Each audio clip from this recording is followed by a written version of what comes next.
Deepavali special sweet வந்து start பண்ண போகிறோம். ஸோ குண்டு குண்டாக விரிசலே இல்லாமல் சூப்பர் அண்ட் சாஃப்டாக அந்த ஜூஸியாக இருக்கக்கூடிய அந்த குலாப் ஜாமுன் எப்படி பண்ணுறதுன்னு பார்க்க போகிறோம். ரெடிமேட் அந்த மிக்ஸ் இல்லாமல் மைதா மாவு இல்லாமல் ரொம்பவே சூப்பராக நம்ம வந்து பண்ண போகிறோம். ஸோ அது பண்ணுறதுக்கு ஒரு மிக்சிங் பவுலில் 1 கப் அளவுக்கு கோதுமை மாவை வந்து எடுத்துக்கலாம். அதே கப்பாலேயே 1 கப் அளவுக்கு பால் பவுடர் வந்து எடுத்துக்க போகிறோம். நீங்கள் எந்த கப்பால் வேணாலும் எடுத்துக்கோங்க. இதில் 1/4 டீஸ்பூன் அளவுக்கு பேக்கிங் சோடா வந்து போட்டுக்கலாம். இது கூடவே 2 டீஸ்பூன் அளவுக்கு நெய் விட்டுக்க போகிறோம். நெய் சேர்த்துட்டு இந்த மாவு எல்லாத்தையும் வந்து நல்லா கலந்து விட்டுக்கலாம் முதல்ல.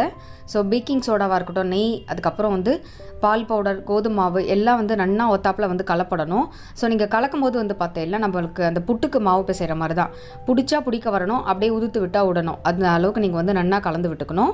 ஸோ நெய் வந்து நீங்கள் நிறைய விட்டுட்டேல் அப்படின்னா உங்களுக்கு வந்து எண்ணெய் குடிக்க ஆரம்பிச்சிடும். அதனால் 1 கப்பு அந்த மாவுக்கு, கோதுமை மாவுக்கு கிட்டத்தட்ட இது வந்து 100 கிராம் தாராளமாக இருக்கும். அந்த மாவுக்கு நான் வந்து ஒரு 2 டீஸ்பூன் அளவுக்கு சேர்த்துட்டுருக்கேன். இப்போ மாவு நல்லா கலந்துட்டு இதில் 1 டீஸ்பூன் அளவுக்கு தயிர் சேர்த்துக்க போகிறோம். புளிக்காத தயிராக வந்து நீங்கள் எடுத்துக்கோங்க. ரொம்ப புளிக்கிற தயிராக இருந்தால் உங்களுக்கு வந்து குலாப் ஜாமுனில் அந்த டேஸ்ட் வந்து தெரிஞ்சிடும். ஸோ ஃப்ரெஷ்ஷாக இருக்கக்கூடிய தயிர் வந்து 1 டீஸ்பூன் அளவுக்கு சேர்த்துக்கலாம். நான் வந்து 1 கப்பு மாவுக்கு 1 டீஸ்பூன் சேர்த்துட்டுருக்கேன். நீங்கள் எந்த அளவுக்கு சேர்த்துக்கிறீங்களோ அதுக்கு தகுந்த மாதிரி பார்த்துக்கோங்க. தயிர் சேர்த்துட்டு இதை வந்து நல்லா கலந்து விட்டுட்டு அதுக்கப்புறம் வந்து பார்த்தீங்கன்னா காய்ச்சி ஆற வச்சு அந்த ஜில்லுன்னு இருக்கக்கூடிய பால் விட்டு நல்லா வந்து பிசைய போகிறோம். ஸோ எந்த அளவுக்கு நல்லா சாஃப்டாக நீங்கள் வந்து பிசைகிறீங்களோ அந்தளவுக்கு வந்து குலாப் ஜாமுன் நல்ல ஸ்பான்ச்சியாக உள்ளுக்குள்ளே வந்து பார்த்திங்கன்னா அந்த சுகர் சிரப்லாம் உள்ளுக்குள்ளே இறங்கி ரொம்ப சூப்பராக இருக்கும். இதே நீங்கள் வந்து மாவை ரொம்ப டைட்டாகவோ இல்லை ஹார்டாகவோ பிசைஞ்சிட்டேல் அப்படின்னா உங்களுக்கு வந்து குலாப் ஜாமுன் வந்து பர்ஃபெக்டாக வராது. ஸோ நிறைய பேர் வந்து மைதா மாவை ஸ்கிப் பண்ணுறதுனால நம்ம வந்து இன்றைக்கி கோதுமை மாவில் உங்களுக்கு வந்து பண்ணி காமிக்கிறேன். ரொம்ப சூப்பராக இருக்கும். உங்களால் வந்து கண்டே பிடிக்க முடியாது. நம்ம ரெடிமேட் மிக்ஸ் வாங்கி நம்ம ஆற்றுல பண்ணினா எப்படி இருக்குமோ அதே டேஸ்ட்டில் தான் உங்களுக்கு வந்து இருக்கும். ரொம்ப சூப்பராக இருக்கும். ஸோ நான் வந்து உங்களுக்கு 1 கப் அளவு, நிறைய பேர் வந்து பார்த்தீங்கன்னா நாங்கள் வந்து 2-3 பேர் தான் இருக்கோம், அதனால் கொஞ்சமான அளவில் வந்து பண்ணி காமிங்கன்னு சொன்னதுனால நான் வந்து கொஞ்சமான அளவில் வந்து பண்ணியிருக்கேன். ஸோ இப்போ வந்து பார்த்தீங்கன்னா கொஞ்சம் கொஞ்சமாக பால் வந்து நீங்கள் நிறைய ஒரேடியாக விடாமல் கொஞ்சம் கொஞ்சமாக தெளித்து வந்து பிசையணும். இப்போ மாவை வந்து நல்லா சாஃப்டாக பிசைஞ்சாச்சு. ஸோ இந்த அளவுக்கு நீங்கள் வந்து பிசைஞ்சால் தான் உங்களுக்கு வந்து நல்லாயிருக்கும். இப்போ இந்த மாவை வந்து நல்லா ஒரு 1/2 மணி நேரம் ஊறட்டும். இது ஊறினதுக்கப்புறம் தான் நம்ம வந்து குலாப் ஜாமுன் பண்ணி அதுக்கப்புறம் வந்து பொரித்து எடுக்கணும். ஸோ இது வந்து மூடி வச்சிடலாம். நான் வந்து 1/2 மணி நேரம் ஊறட்டும். இது ஊறத்துக்குள்ளே நம்ம வந்து சுகர் சிரப் ரெடி பண்ணிக்க போகிறோம். அதுக்கு ஒரு பாத்திரத்தில் 2 கப் அளவுக்கு சர்க்கரை சேர்த்துக்கலாம். நம்ம 1 கப் அளவுக்கு கோதுமை மாவு எடுத்ததுனால நான் வந்து 2 கப் அளவுக்கு சர்க்கரை சேர்த்துட்டுருக்கேன். இதில் 1.5 கப் அளவுக்கு தண்ணி விட்டுக்க போகிறோம். சுகர் சிரப் வந்து ரொம்ப நிறையா உங்களுக்கு வேணும் அப்படின்னா நீங்கள் வந்து போட்டுக்கலாம். 2.5 கப்பு கூட சர்க்கரை போட்டுக்கலாம். ஆனால் நான் வந்து கொஞ்சம் கம்மியான அளவில் தான் சுகர் சிரப் பண்ணுவேன். ஏன்னா அதுக்கப்புறம் நம்ம வந்து அதை எதில் யூஸ் பண்ணணுங்கிறது வந்து பார்த்துக்கணும். பாயசம்லாம் வச்சோன்னா நைவேத்தியம் பண்ணுவோம். அதில் வந்து திருப்பி இதை வந்து சாப்பிட்ட ஒரு பொருளை வந்து நம்ம யூஸ் பண்ண மாட்டோம் இல்லையா? அதனால நான் வந்து ரொம்ப வேஸ்ட் ஆகக்கூடாதுங்கிறதுனால 2 கப் அளவுக்கு சேர்த்துட்டுருக்கேன். இப்போ சர்க்கரை வந்து நல்லா கரைஞ்சிடுது. இப்போ இதில் இருக்கிற அந்த அழுக்கு எடுக்கிறதுக்காக இதில் கொஞ்சமாக வந்து பால் விட்டுக்கலாம். ஒரு 1 டீஸ்பூன் அளவுக்கு பால் விட்டுக்கலாம். பால் விட்டோம் அப்படின்னா இந்த சர்க்கரையில் இருக்கக்கூடிய அந்த அழுக்கெல்லாம் மேலே வந்து உங்களுக்கு பொங்கி வந்துடும். அதை வந்து நீங்கள் எடுத்துடலாம். சர்க்கரை வந்து கொஞ்சம் நல்ல குவாலிட்டியாக நீங்கள் வாங்கினீங்கன்னா ரொம்ப வந்து அழுக்கு இருக்காது. ஸோ அதை வந்து பார்த்துக்கோங்க.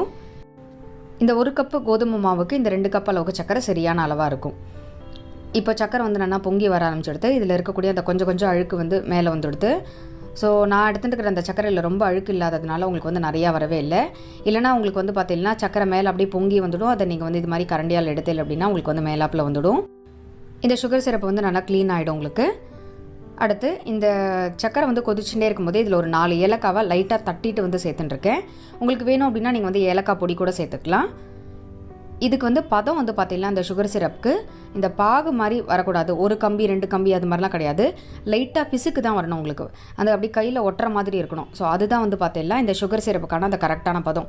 இதே நீங்கள் வந்து 1 பாகு 2 பாகுன்னு அந்த முத்தை விட்டுட்டோம் அப்படின்னா உங்களுக்கு வந்து அப்படியே கிறிஸ்டல் ஆகிடும். உங்களுக்கு சூடு ஆற உங்களுக்கு வந்து ஒரு மாதிரி இறுகின மாதிரி ஆகிடும் சர்க்கரை. ஸோ சர்க்கரை கரைஞ்சி நல்லா ஒரு பிசுக்கு வந்ததுக்கப்புறம் கேஸ் ஆஃப் பண்ணிவிட்டு இதில் கொஞ்சமாக வந்து குங்குமப்பூவும் சேர்த்துட்டுருக்கேன். உங்களுக்கு இந்த ஃப்ளேவர் பிடிக்கும்னா நீங்கள் வந்து சேர்த்துக்கோங்க, வேண்டாம்னா நீங்கள் வந்து ஸ்கிப் பண்ணிடலாம். ஸோ நிறைய பேருக்கு வந்து பார்த்திங்கன்னா அந்த ரோஸ் எசன்ஸோ இல்லை வனிலா எசன்ஸோ விட்டுக்கிறது பிடிக்கும். ஸோ அது பிடிக்குன்னா கூட நீங்கள் இந்த டைமில் விட்டுக்கலாம். இப்போ இது வந்து நல்லா ஆறணும். அது ஆறணுங்கிறதுக்காக நான் வந்து ஒரு பாத்திரத்தில் மாற்றிக்கலாம். எப்போ நம்ம வந்து எந்த பாத்திரத்தில் சுகர் சிரப் பண்ணாலுமே அதே பாத்திரத்திலே வைக்காமல் இன்னொரு பாத்திரத்தில் மாற்றினோம். ஏன்னா அதில் வந்து இருக்கக்கூடிய அந்த சூடுனால வந்து பார்த்திங்கன்னா டக்குன்னு வந்து உங்களுக்கு கிறிஸ்டல் ஆகிடும் சக்கரை ஃபுல்லாக. ஸோ அதனால் இன்னொரு பாத்திரத்தில் மாற்றிட்டு இதை வந்து நல்லா ஆற வச்சுக்கோங்க.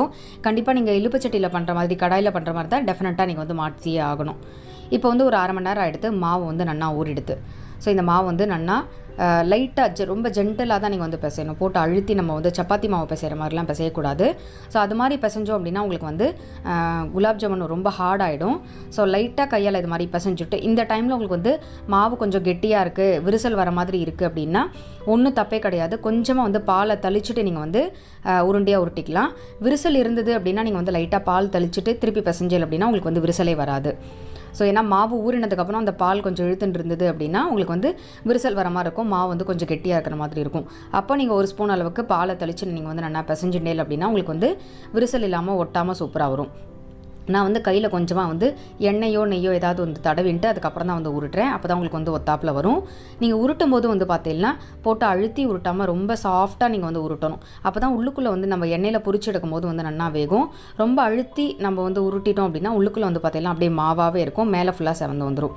ஸோ லைட்டாக அப்படியே ஜென்டலாக அந்த உள்ளங்கையில் வச்சுன்னு நீங்கள் இது மாதிரி திறச்சி விட்டேல் அப்படின்னாலே உங்களுக்கு வந்து சூப்பராக வந்துடும். அதே மாதிரி இந்த குலாப் ஜாமுன் பண்ணும்போது வந்து பார்த்தீங்கன்னா நீங்கள் வந்து நிறையா குவான்டிட்டியில் பண்ணுற மாதிரி இருந்தால் 2-3 பேட்ச், அந்த ஒரு பேட்சுக்கு 2 பேட்சுக்கு தகுந்த அளவுக்கு நீங்கள் உருட்டிட்டு அப்படியே பொரிச்சு எடுத்துனே கூட நீங்கள் உருட்டலாம். ஒரேடியாக எல்லாத்தையும் உருட்டி எடுத்துகிட்டு நீங்கள் பொரிக்கணும் அப்படின்னா உங்களுக்கு வந்து விரிசல் விட ஆரம்பிச்சிடும். நிறையா குவான்டிட்டியில் பண்ணுற மாதிரி இருந்தால் ஒரு ஈர துணி கூட போட்டு லைட்டாக மூடி வச்சுக்கலாம். இப்போ நான் வந்து எண்ணெய் காய வைக்கிறதுக்காக வந்து வச்சுருக்கேன். எண்ணெய் வந்து நல்லா சூடானதுக்கப்புறம் மீடியமான அளவு சூடானதுக்கப்புறம் கேஸை வந்து ஃபுல்லாக சிம் பண்ணிவிட்டு நம்ம வந்து ஒன்று ஒன்றா போட்டுக்கலாம். நீங்கள் போடும்போது சைடாக நீங்கள் இப்படி போட்டேல் அப்படின்னா ஒன்றோடு ஒன்று ஒட்டிக்காமல் உடையாமல் இருக்கும் உங்களுக்கு. இதுக்கு வந்து ரொம்ப ஹை ஹீட்டில் இருக்கக்கூடாது உங்களுக்கு, ஏன்னா டக்குன்னு மேலே வந்து செவந்து போயிடும், உள்ளுக்குள்ளே வந்து வேகாது. எண்ணெய் ஓரளவுக்கு சூடானதுக்கப்புறம் மீடியமாக நீங்கள் வச்சு குக் பண்ணால் தான் உங்களுக்கு வந்து உள்ளுக்குள்ளே வந்து நல்லா வெந்து வந்துடும். ஸோ இது மாதிரி ஜென்டலாக நீங்கள் வந்து கரண்டியால் கலரி விட்டேல் அப்படின்னாலே உங்களுக்கு வந்து மேலே அப்படியே அந்த அப்படியே உருண்டுன்னு ரொம்ப சூப்பராக வந்துடும். ஒன்றோடு ஒன்று அந்த கரண்டி பட்டு உடையாமல் நீங்கள் வந்து இது மாதிரி பார்த்து கலரி விடணும். கேஸை சிம்லேயே வச்சு நீங்கள் வந்து குக் பண்ணிக்கோங்க. ரொம்ப அதுக்குன்னு சிம்மில் வச்சுட்டேல் அப்படின்னா உள்ளுக்குள்ளே வந்து பார்த்தீங்கன்னா ஒரு மாதிரி ஹார்ட் ஆகிடும் உங்களுக்கு சாப்பிடும்போது.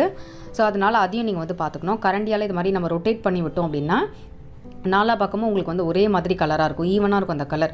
இல்லைனா ஒரு பக்கம் செவந்து போயிடும், ஒரு பக்கம் வந்து பார்த்தீங்கன்னா அப்படியே ஒயிட்டாக இருக்கிற மாதிரி இருக்கும். ஸோ அதுக்காக தான் நம்ம வந்து கரண்டியால் இப்படி பண்ணுறோம். இப்போ வந்து பார்த்தீங்கன்னா உங்களுக்கு வந்து அந்த வேகும் போதே உங்களுக்கு அந்த சைஸ் வந்து பார்த்திங்கன்னா டபுள் ஆகிறது உங்களுக்கு தெரியும். நம்ம போடும்போது அந்த மாவு என்ன சைஸில் இருந்தது, இப்போ பொரிஞ்சு வரும்போது என்ன சைஸில் இருக்குங்கிறது வந்து நீங்கள் பாருங்கோ.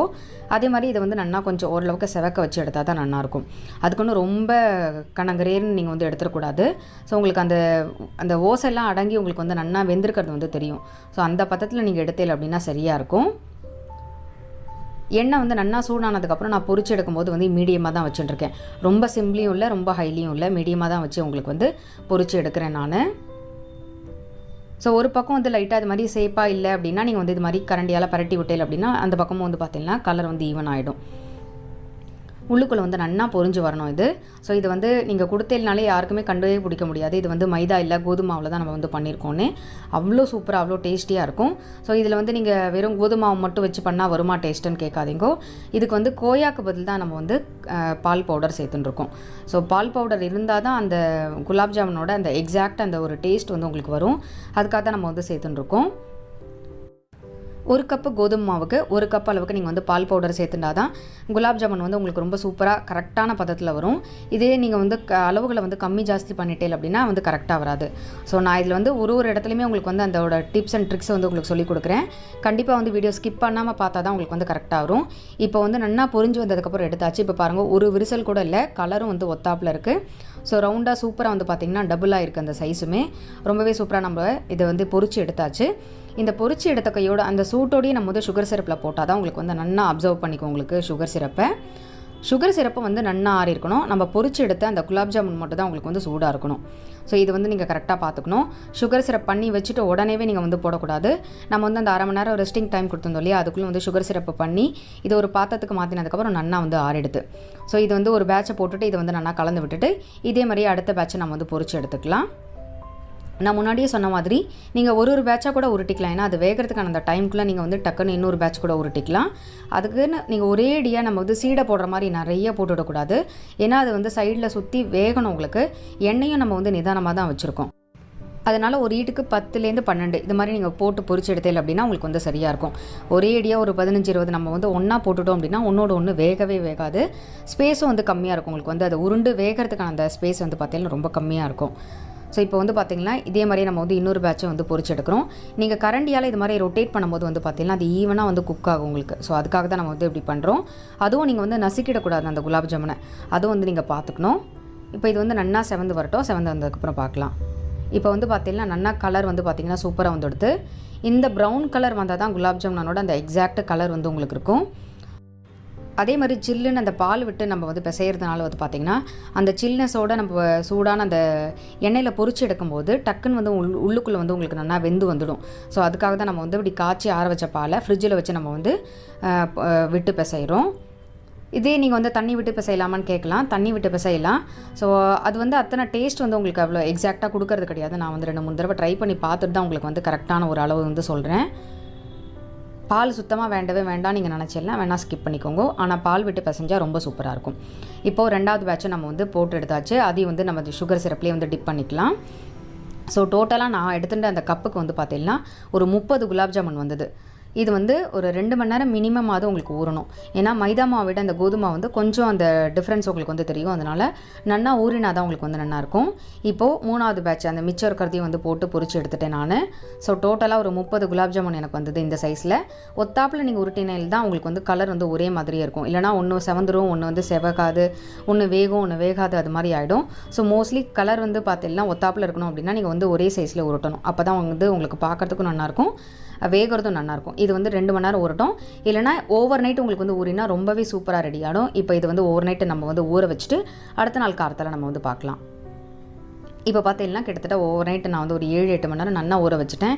இது ஊறுற அளவு கூட யாரும் வந்து ஆற்றுல வெயிட் பண்ணவே இல்லை. ஸோ குலாப் ஜாமுன் யாருக்கு தான் பிடிக்காது, எல்லாருக்குமே வந்து ரொம்ப பிடிக்கும். ஸோ ஹரிணிக்கு வந்து பார்த்திங்கன்னா ரொம்பவே பிடிக்கும் குலாப் ஜாமுன். இப்போ எவ்வளோ சூப்பராக வந்து டபுளாக எடுத்து பாருங்கள். நம்ம வந்து சுகர் சிரப்பில் போட்டோன்னே இன்னுமே வந்து நல்லா பெருசாக எடுத்து சூப்பராக வந்து ஊறி வந்துடுது. சுகர் சிரப்பும் வந்து பார்த்திங்கன்னா நிதானமாக தான் இருக்குது. ஸோ ரொம்ப வந்து நிறைய இல்லை, உங்களுக்கு வந்து வேஸ்ட்டு வந்து ரொம்ப ஆகவே ஆகாது. சுகர் சிரப்பில் நீங்கள் வந்து எந்த அளவுக்கு ஊற வைக்கிறீங்களோ அந்தளவுக்கு அதோட டேஸ்ட் வந்து ரொம்ப சூப்பராக இருக்கும். இப்போ நான் வந்து ஒரு குலாப் ஜாமுன் எடுத்து உங்களுக்கு வந்து கட் பண்ணி காமிக்கிறேன். எவ்வளோ சூப்பராக ஜூஸியாக இருக்குது அப்படிங்கிறத வந்து பாருங்கள். அப்படியே நம்ம கட் பண்ணும்போதே வந்து பார்த்திங்கன்னா அப்படியே டக்குன்னு வந்து கத்தி உங்களுக்கு வந்து அந்த குலாப் ஜாமுனுக்குள்ளே போடுறது உங்களுக்கு பார்த்தாலே தெரியும். உள்ளுக்குள்ளே வந்து பார்த்திங்கன்னா அவ்வளோ சூப்பராக வந்து சுகர் சிரப்பு வந்து அப்சர்வ் பண்ணிட்டுருக்கு. உள்ளுக்குள்ளேயும் வந்து நல்லா வெந்திருக்கு. இதே வேகலை அப்படின்னா உள்ளுக்குள்ளே வந்து ஃபுல்லாக உங்களுக்கு வந்து மாவாகவே தெரியும். சூப்பராக வந்து நல்லா ஸ்பான்ச்சியாக வந்து உங்களுக்கு வெந்திருக்கு. நான் எடுத்து கையில் காமிக்கிற பாருங்கோ. ஸோ நீங்கள் வந்து கொடுத்தா கூட யாராலையும் கண்டுபிடிக்க முடியாது இது வந்து கோதுமாவில் பண்ணியிருக்கோம் அப்படிங்கிறது. மைதாவில் பண்ண மாதிரியே தான் இருக்கும் உங்களுக்கு. ஸோ ரொம்ப ஹெல்த்தியாகவும் இருக்கும். நிறைய பேர் வந்து மைதா ஃபுல்லாகவே ஸ்கிப் பண்ண வாழ்க்கை வந்து இந்த கோதுமை வந்து ஒரு பெஸ்ட் ஆப்ஷனாக தான் இருக்கும். கலர்லேருந்து ஆரம்பித்து டேஸ்ட்லேருந்து ஆரம்பித்து எல்லாமே வந்து ரொம்ப சூப்பராக இருக்கும். அந்த சுகர் சிரப்பை வந்து உள்ளுக்குள்ளே அவ்வளோ சூப்பராக வந்து அப்சர்வ் பண்ணியிருக்கும். பார்க்குறதுக்கு வந்து நல்லா ஜூஸியாக இருக்கும். ஸோ ஒரு குலாப் ஜாமுன் கூட உங்களுக்கு வந்து விரிசலை விடலை. ஸோ நான் சொன்ன இந்த டிப்ஸ் எல்லாம் நீங்கள் வந்து கரெக்டாக ஃபாலோ பண்ணி பண்ணும்போது அந்த குலாப் ஜாமுன் வந்து நீங்கள் கையால் அப்படி அழுத்தும் போதே வந்து பார்த்திங்கன்னா ஒரு சில டைம் வந்து உடஞ்சி போயிடும். ஸோ நிறைய அட்டம்ப்ட் எடுத்தால் தான் குலாப் ஜாமுன்லாம் வந்து கரெக்டாக வரும். நான் இப்போ வந்து உங்களுக்கு கையில் அழுத்தி காமிக்கிற பாருங்க, உடையவே உடையாது. ஸோ இதுதான் வந்து இதுக்கு கரெக்டான பதம். சொன்ன அளவுகளை மட்டும் நீங்கள் வந்து கரெக்டாக செக் பண்ணி பண்ணல அப்படின்னா உங்களுக்கு வந்து ரொம்ப சூப்பராக பர்ஃபெக்டாக வந்துடும். ஸோ இந்த வருஷம் தீபாவளிக்கு நீங்கள் எல்லோரும் வந்து இந்த குலாப் ஜாமுன் வந்து ட்ரை பண்ணி பாருங்கள். தீபாவளி அப்படின்னாலே வந்து குலாப் ஜாமுன் இல்லாத தீபாவளி நம்ம யாருக்குமே கிடையாது. குழந்தையிலேருந்து பெரியவா வரையும் எல்லாருக்குமே வந்து ரொம்பவே பிடிக்கும் இந்த குலாப் ஜாமுன். ஸோ வந்து ரொம்பவே சூப்பராக கோதுமை மாவு வச்சு பர்ஃபெக்டாக குண்டு குண்டாக சூப்பராக வந்து பார்த்திங்கன்னா ஜூஸியாக இருக்கக்கூடிய குலாப் ஜாமுன் எப்படி பண்ணுறதுன்னு பார்த்தோம். ஸோ கண்டிப்பாக எல்லோரும் இந்த தீபாவளிக்கு இந்த குலாப் ஜாமுன் ரெசிபி வந்து ட்ரை பண்ணி பாருங்கள். ட்ரை பண்ணி பார்த்துட்டு உங்களோட ஃபீட்பேக் வந்து எனக்கு சொல்லுங்கள். நம்ம சேனலில் தீபாவளி ஸ்பெஷல் ரெசிபிஸ் பார்த்துட்டு இருக்கோம். அந்த வகையில் வாயில் வச்ச உடனே அப்படியே கரைஞ்சி போக்கக்கூடிய அளவுக்கு ரொம்ப சாஃப்டாக இருக்கக்கூடிய நெய் மைசூர் பாக் எப்படி பண்ணுறதுன்னு தான் பார்க்க போகிறோம். ஸோ இந்த மைசூர் பாக் வந்து பார்த்திங்கன்னா டேஸ்ட்டு ரொம்ப சூப்பராக இருக்கும். அந்தளவுக்கு ரொம்பவே பிரமாதமாக சாஃப்டாகவே இருக்கும். மைசூர் பாக் பண்ணுறதுக்கு முதல்ல ஒரு பாத்திரத்தில் 2.5 கப் அளவுக்கு நெய் விட்டுக்கலாம். இந்த நெய் வந்து பார்த்திங்கன்னா லைட்டாக வந்து சூடு பண்ணிக்க போகிறோம். ரொம்ப நாழி வந்து சூடு பண்ணணுங்கிறது கிடையாது. பாத்திரம் வந்து லைட்டாக சூடானாலே போகிறோம். ஸோ நம்ம விட்டுருக்கிற நெய் வந்து டக்குன்னு உருகிடும். ஸோ பாத்திரம் வந்து லைட்டாக சூடானதுக்கப்புறம் கேஸை வந்து ஆஃப் பண்ணிடலாம். ரொம்ப கொதிக்க வேணுங்கிறது கிடையாது. இப்போது பாத்திரம் வந்து லைட்டாக சூடாக எடுத்து கேஸை வந்து ஆஃப் பண்ணிக்கலாம். மீதி உள்ள நெய்லாம் வந்து பார்த்திங்கன்னா அதுவே ஆட்டோமேட்டிக்காக வந்து உருகிடும். அடுத்து மைசூர் பாக்குக்கு வந்து மாவு கலந்துக்க போகிறோம். ஸோ அதுக்காக ஒரு பாத்திரத்தில் ஒரு வடிகட்டி வச்சுட்டுருக்கேன். நம்ம எடுத்துகிட்டு அந்த கடலை மாவுலாம் வந்து சலிச்சிட்டு போடணுங்கிறதுக்காக. இப்போ இதில் 1 கப் அளவுக்கு கடலை மாவு, 1/4 கப் மைதா மாவு, 1/4 கப் அளவுக்கு பால் பவுடர், இது எல்லாத்தையும் வந்து பார்த்திங்கன்னா நான் சலிச்சிட்டு வந்து எடுத்துக்க போகிறோம். ஏன்னா இந்த கடலை மாவு மைதாலாம் வந்து பார்த்திங்கன்னா சின்ன சின்ன கட்டிகள் இருக்கும். ஸோ அதனால் வந்து ஒரு தடவை சலிச்சிட்டு எடுத்தோம் அப்படின்னா மைசூர் பாக்கு வந்து நல்லா சாஃப்டாகவே இருக்கும். ஸோ சின்ன சின்ன அந்த கட்டிகள் இருந்தது அப்படின்னா உங்களுக்கு மைசூர் பாக்கோட அந்த டேஸ்ட் வந்து பார்த்திங்கன்னா மாறுபட்டுடும். அதே மாதிரி நம்ம சேர்த்துருக்கிற இந்த இன்க்ரீடியன்ஸ்லாம் வந்து பார்த்திங்கன்னா ஒத்தாப்பில் ஒன்றா கலப்பட்டுடும். நம்ம தனித்தனியாக போடுறத விட இது மாதிரி சலிச்சிட்டு சேர்க்கும் போது நம்ம அதை சலிக்கும் போது வந்து பார்த்திங்கன்னா அந்த பவுடர் வந்து ஒத்தாப்பில் இறங்கிடும். இப்போ இதை கட்டி இல்லாமல் வந்து நல்லா சலிச்சிட்டு பார்க்கலாம். ஸோ இந்த நெய் மைசூர் பாக்குக்கு ரொம்ப மெயின் இன்க்ரீடியன்ட்ஸ் வந்து பார்த்திங்கன்னா கடலை மாவு. அதுக்கப்புறம் அதுக்கு சாஃப்ட்னஸ் கொடுக்கறதுக்காக இதில் கொஞ்சமாக மைதா மாவும் கொஞ்சமாக பால் பவுடரும் சேர்த்துருக்கோம். இதை மைதா மாவு பால் பவுடர் சேர்க்கும் போது அந்த டேஸ்ட் வந்து பார்த்திங்கன்னா ரொம்ப சூப்பராகவே இருக்கும். அடுத்து இதில் 1 கப் அளவுக்கு உருக்கின நெய் வந்து விட்டுக்கலாம். நெய் சேர்த்துட்டு இதை வந்து கட்டி இல்லாமல் நான் வந்து கரைச்சிக்க போகிறோம். ஸோ மைதா மாவும் அந்த பால் பவுடரும் சேர்க்கும் போது எக்ஸாக்டாக கடையில் கிடைக்கக்கூடிய அதே கலர் டேஸ்ட்டும் வந்து பார்த்திங்கன்னா அந்தளவுக்கு நல்லாவே ரிச்சாகவே இருக்கும். ஸோ இந்த மைசூர் பாக்கு வந்து பார்த்திங்கன்னா நம்ம நார்மலாக பண்ணுற மைசூர் பாக்கை விட இது வந்து கொஞ்சம் டிஃப்ரெண்ட்டாகவே இருக்கும். டேஸ்ட்டும் வந்து ரொம்ப பிரமாதமாக இருக்கும். இப்போ பார்த்திங்கன்னா இந்த கடலை மாவை வந்து நல்லா கரைச்சி எடுத்துட்டாச்சு. அடுத்து நம்ம எந்த பிளேட்டில் வந்து மைசூர் பாக்கு பண்ணி போட போகிறோமோ அந்த பிளேட்டில் வந்து பார்த்திங்கன்னா கொஞ்சமாக நெய் விட்டு அதை வந்து நல்லா தடவிட்டு வச்சுடலாம். ஏன்னா நம்ம மைசூர் பாக்கு பண்ண உடனே டக்குன்னு வந்து பார்த்திங்கன்னா பிளேட்டுக்கு மாற்றிக்கணும். ஸோ ட்ரேவோ பிளேட்டோ எது எடுத்துக்கிறீங்களோ அதில் வந்து பார்த்திங்கன்னா கொஞ்சமாக நெய் தடவி வச்சுக்கோங்க. அடுத்து மைசூர் பாக்கு பண்ணுறதுக்காக ஒரு கடாயில் 2 கப் அளவுக்கு சர்க்கரை போட்டுக்கலாம். ஸோ இதுக்கு வந்து அளவு வந்து பார்த்திங்கன்னா 1 கப் கடலை மாவுக்கு 2 கப் அளவுக்கு சர்க்கரை, 3/4 கப் அளவுக்கு தண்ணி, இதுதான் வந்து பார்த்திங்கன்னா அளவு. அதே மாதிரி நெய் வந்து 3 கப், 1 கப் கடலை மாவு, 2 கப்பு சர்க்கரை, 3 கப்பு நெய். ஸோ இதுதான் வந்து பார்த்திங்கன்னா இதுக்கு மெஷர்மெண்ட்டு. மைதாவும் இந்த பால் பவுடரும் இது வந்து ஆப்ஷனல் தான். இந்த சாஃப்ட்னஸை கொடுக்கறதுக்காக தான் நம்ம இதில் வந்து சேர்க்குறோம். இப்போ இந்த சர்க்கரை வந்து பார்த்திங்கன்னா நல்லா கரைஞ்சி ஒரு கம்பி பதத்துக்கு வரணும். ரொம்ப கொதிக்கக்கூடாது. ஸோ ஒரு கம்பி வந்துடுது அப்படின்னாலே நம்ம ரெடி பண்ணி வச்சுருக்கிற இந்த கடலை மாவு வந்து போட்டு விடணும். ஸோ சர்க்கரை வந்து நல்லா கொதிக்கட்டும். இப்போ பார்த்திங்கன்னா சர்க்கரை வந்து நல்லா கொதிச்செடுத்து பாகம் வந்து ஒரு கம்பி பதத்துக்கு வந்துடுது. ஸோ இது வந்துடுதா அப்படிங்கிறத வந்து செக் பண்ணிவிட்டு அதுக்கப்புறம் நம்ம கடலை மாவு வந்து விட்டுக்கலாம். ஸோ கரண்டிலேருந்து இது மாதிரி கொஞ்சமாக எடுத்துகிட்டு இது வந்து லைட்டாக சூடு வந்து கொஞ்சம் ஆறினதுக்கப்புறம் நீங்கள் கை வச்சு பாருங்கள். இப்போ நம்ம இப்படி கையில் எடுத்து பார்த்தோம் அப்படின்னா ஒரு கம்பி வரும். ஸோ ஒரு கம்பி வந்து உடஞ்சிது அப்படின்னா இதுக்கு வந்து கரெக்டான பதம். இப்போ கேஸை வந்து சிம் பண்ணிவிட்டு நம்ம கரைச்சி வச்சுருக்கிற இந்த கடலை மாவு வந்து பார்த்திங்கன்னா இதில் போட்டுக்கலாம். ஸோ உங்களுக்கு இதுக்கு போடுறதுக்கு யாராவது ஆள் இருந்தால் அப்படின்னா டக்குன்னு நீங்கள் வந்து போட்டுக்கலாம். லேட் பண்ணாமல் கிடுகிடுன்னு வந்து கொஞ்சம் ஸ்பீடாக போடணும். இல்லைனா வந்து பார்த்திங்கன்னா கொஞ்சம் கொஞ்சம் கட்டி கட்டி ஆகிடும். இந்த கடலை மாவு சேர்த்துட்டு இந்த சக்கரை பாக்கோட வந்து கட்டி இல்லாமல் நல்லா வந்து கரைச்சிக்க போகிறோம். ஸோ ஒரு தடவை ஃபுல்லாக போட்டுட்டு அதுக்கப்புறம் நீங்கள் நல்லா கட்டி இல்லாமல் கரைச்சிட்டு மீதி இருக்கிறதுலாம் வந்து பார்த்திங்கன்னா எக்ஸ்ட்ராவை எல்லாத்தையும் வழித்து போட்டுக்கோங்க. நம்ம அதுக்கு டைம் ஸ்பெண்ட் பண்ணோம் அப்படின்னா இதெல்லாமே வந்து ஃபுல்லாக கட்டி ஆகிடும். நம்ம பண்ணியிருக்கிற அந்த மைசூர் பாக்கே வந்து பார்த்திங்கன்னா ஸ்பாயில் ஆகிடும். ஸோ கேஸை வந்து ஃபுல்லாக சிம் பண்ணிவிட்டு இது வந்து கட்டி இல்லாமல் நல்லா கரைச்சிண்டாச்சு. இது வேக வேக நீங்கள் வந்து கொஞ்சம் கொஞ்சமாக நெய் விட்டுக்கணும். இந்த நெய் வந்து பார்த்திங்கன்னா முதல்ல உரிக்கினது தான். அதுக்கப்புறம் நான் வந்து சூடு பண்ணவே இல்லை. நம்ம சூடு பண்ணி விடும்போது வந்து பார்த்திங்கன்னா அந்த கடலை மாவு பொரிஞ்சுண்டு வரும். ஸோ அந்த மைசூர் பாக்கு வந்து வேறு. இந்த மைசூர் பாக்குக்கு நீங்கள் அப்படியே டேரெக்டாக நெய் விட்டுண்டாலே போகும். ஸோ நான் வந்து ஒரு அளவுக்கு விடுறதுக்கும் தெரியணும் அப்படிங்கிறதுனால தான் வந்து பார்த்திங்கன்னா லைட்டாக உரிக்கிண்டேன். இப்போ இந்த கடலை மாவு வந்து பார்த்திங்கன்னா கொதிச்சு கெட்டியாக ஆரம்பிச்சுடுத்து. கேஸை வந்து ஃபுல்லாக சிம்மில் தான் வச்சுக்கணும். ஹையில் வச்சுட்டோம் அப்படின்னா டக்குன்னு வந்து அடி பிடிக்க ஆரம்பிச்சிடும். கலர் வந்து சேஞ்ச் ஆகிடும். ஸோ இந்த நெய் நம்ம விட்டுருக்கிற நெய் வந்து இழுக்க கொஞ்சம் கொஞ்சமாக வந்து விடணும். ஒரே அடியாகவும் நிறைய விட்டுக்கக்கூடாது, அதுக்குன்னு கம்மியாகவும் விடக்கூடாது. ஸோ அதை வந்து டிவைட் பண்ணி நீங்கள் விட்டுக்கோங்க. ஸோ 1 கப் அளவுக்கு கடலை மாவுக்கு 3 கப் அளவுக்கு நெய், இதுதான் வந்து பார்த்திங்கன்னா கரெக்டான அளவு. இந்த நெய்யை வந்து நம்ம கொஞ்சம் கொஞ்சமாக டிவைட் பண்ணி விட்டுக்க போகிறோம். ஸோ இப்போ வந்து பார்த்திங்கன்னா 2.5 கப் அளவுக்கு நெய் விட்டு தான் நான் வந்து லைட்டாக உருக்கி வச்சுட்டுருக்கேன். மீதி 1/2 கப்பை வந்து கடைசியாக நம்ம சேர்த்துக்கலாம். இப்போ நம்ம இப்படி கொஞ்சம் கொஞ்சமாக விட்டு கலரும் போது வந்து பார்த்திங்கன்னா இது வந்து நல்லா கெட்டியாகும். அந்த பதம் வர வரையும் இதை வந்து நல்லா கெட்டியாக கலரிக்கலாம். ஸோ ஓரங்கள்லாம் இது மாதிரி எடுத்து விட்டு கலரணும் அப்படின்னா கலர் வந்து பார்த்திங்கன்னா ஒத்தாப்பில் இருக்கும். கேஸை வந்து ஃபுல்லாக சிம்மில் தான் வச்சுருக்கேன். இந்த மைசூர் பாக் பண்ணுறதுக்கான அந்த டைம் வந்து பார்த்திங்கன்னா எனக்கு கிட்டத்தட்ட 25 மினிட்ஸ் ஆச்சு. வெறும் இந்த கலரத்துக்கு மட்டும் நான் சொல்கிறேன். ஸோ கேஸை வந்து சிம்மில் வச்சுட்டு நம்ம கலரிண்டே இருக்கும்போது வந்து பார்த்திங்கன்னா இது மாதிரி என்னென்னா கெட்டி ஆகிடும். இப்போது நான் கொஞ்சம் கொஞ்சமாக நெய் விட்டு கலரும்போது வந்து பார்த்திங்கன்னா கடைசியாக மீதி இருக்கிற அந்த 2.5 கப்பில் நெய்யில் வந்து பார்த்திங்கன்னா மீதி இருக்கிற நெய் வந்து விட்டுண்டாச்சு. இன்னும் ஒரு 1/2 கப் அளவுக்கு உருக்காத நெய் வந்து பாக்கி இருக்குது. ஸோ இந்த நெய் வந்து அப்சர்வ் ஆனதுக்கப்புறம் அதை வந்து மீதி விட்டுக்கலாம். நம்ம உடனே மேலே மேலே நம்ம நெய் விட்டோம் அப்படின்னா அது வேகாது. டக்குன்னு உங்களுக்கு கடலை மாவு வந்து வெந்துண்டு டக்குன்னு வந்து ரெடி ஆகாது. ஸோ அந்த வேகிறதுக்கான அந்த டைம் வந்து பார்த்திங்கன்னா குறைஞ்சிடும். இப்போ இந்த நெய் வந்து நல்லா விட்டு கலரிக்க போகிறோம். ஸோ மைசூர் பாக்கு வந்து இன்னும் கொஞ்சம் கெட்டியாகணும். அது உங்களுக்கு பார்க்கும்போதே தெரியும், நல்லா இப்படி பூத்துண்டு வரும். இதுதான் வந்து பார்த்திங்கன்னா அதுக்கு கரெக்டான பதம். ஸோ இப்போ வந்து பார்த்திங்கன்னா இப்போ தான் லைட்டாக வந்து கெட்டியாக ஆரம்பிச்சுடுது. இந்த டைமில் நம்ம மீதி எடுத்து வச்சுருக்கிற இந்த 1/2 கப் அளவுக்கு நெய்யை 2ஆக வந்து டிவைட் பண்ணி விட்டுக்கலாம். ஸோ இப்போ வந்து கொஞ்சம் விட்டுக்க போகிறோம். இறக்கிறதுக்கு முன்னாடி இன்னும் கொஞ்சம் வந்து விட்டுக்க போகிறோம். ஸோ மைசூர் பாக்கு வந்து பார்த்திங்கன்னா நல்லா தெரியும், இது மாதிரி ஃப்ளஃபியாக வரணும். அப்படி வந்து தான் இது வந்து உங்களுக்கு கரெக்டான பதம். ஸோ இந்த டைமில் மீதி இருக்கிற நெய் வந்து பார்த்திங்கன்னா விட்டுக்கலாம். இந்த மைசூர் பாக்குக்கு ஃபுல்லாக நெய்யில் பண்ணால் தான் அந்த டேஸ்ட் வந்து பார்த்திங்கன்னா உங்களுக்கு ரொம்ப சூப்பராக இருக்கும். ஆனால் உங்களுக்கு வந்து ஃபுல்லாக நெய் விட முடியல அப்படின்னா நீங்கள் 2 கப் அளவுக்கு நெய்யும் 1 கப் அளவுக்கு எண்ணெயும் நீங்கள் வந்து மிக்ஸ் பண்ணி கூட யூஸ் பண்ணிக்கலாம். பட் வந்து நெய்யில் பண்ணால் தான் உங்களுக்கு எக்ஸாக்ட் அந்த கடையில் கிடைக்கக்கூடிய அதே டேஸ்ட் வந்து உங்களுக்கு கிடைக்கும். இப்போ கடைசியாக வந்து மீதி உள்ள நெய்யை சேர்த்துட்டு இதை வந்து நல்லா ஒரு தடவை கலந்து விட்டுட்டு நம்ம எடுத்து வச்சுருக்கிற அந்த பிளேட்டில் வந்து கொட்ட போகிறோம். இப்போ உங்களுக்கு கலரும் போதே தெரியும் இது வந்து எந்த அளவுக்கு நல்லா கெட்டியாக எடுத்து அப்படிங்கிறது. மைசூர் பாக்கு வந்து பார்த்திங்கன்னா நான் இது மாதிரி பொங்கி வர மாதிரி இருக்கும். ஸோ கெட்டியானதுக்கப்புறம் வந்து பார்த்திங்கன்னா உங்களுக்கு தெரியும். இந்த பதத்தில் கேஸை வந்து ஆஃப் பண்ணிவிட்டு நல்லா ஒரு தடவை கலந்துட்டு நம்ம நெய் தடவி வச்சுருக்கிற இந்த பிளேட்டில் வந்து போட்டுக்க போகிறோம். இப்போ இதை வந்து நல்லா ஒரு தடவை கலந்துட்டு நம்ம ரெடி பண்ணி வச்சுருக்கிற இந்த பிளேட்டில் வந்து விட்டுக்கலாம். பிளேட்டில் விடும்போதே உங்களுக்கு தெரியும் இது எந்த அளவுக்கு நல்லா சாஃப்டாக ரெடியாக இருக்குது அப்படிங்கிறத. ஸோ இந்த பதத்தில் இருந்துக்கும் போது நம்ம கேஸ் ஆஃப் பண்ணால் தான் இதுக்கு வந்து சரியாக இருக்கும். உங்கள்கிட்ட ட்ரே இருந்தது அப்படின்னா நீங்கள் ட்ரேயில் கூட நெய் தடவிட்டு விட்டுக்கலாம். ஸோ எங்கிட்ட வந்து பார்த்திங்கன்னா பெரிய சைஸில் தான் இருக்குது, அதனால் நான் வந்து இந்த பிளேட்டில் வந்து போட்டுருக்கேன். இப்போ ரெடி பண்ண மைசூர் பாக்கு எல்லாத்தையும் வந்து பார்த்திங்கன்னா இந்த பிளேட்டில் போட்டுக்கலாம்.